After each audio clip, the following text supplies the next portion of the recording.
दर्द बढ़ल जाला दिल के दर्द बढ़ल जाला कमन पहिया लगाई सुनी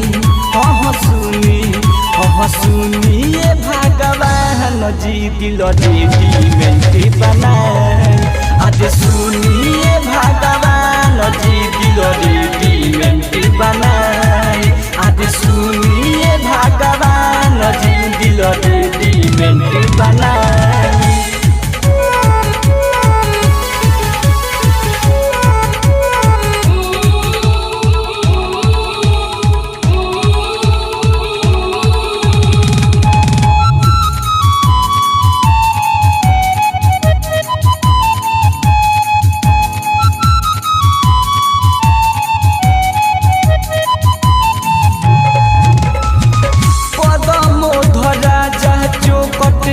रहे बरसान हो चलत फिरत देहिया में नइखे अब जाने हो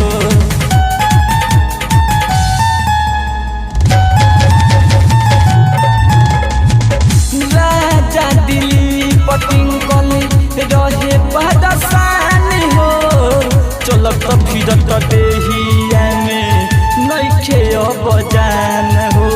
गम के जहदिया कैसे पी गम के जहदिया कैसे पी मिले न कवनो दवाई आज सुनी सुनी आज सुनिए भगवान जी दिल रेडीमेड बनाए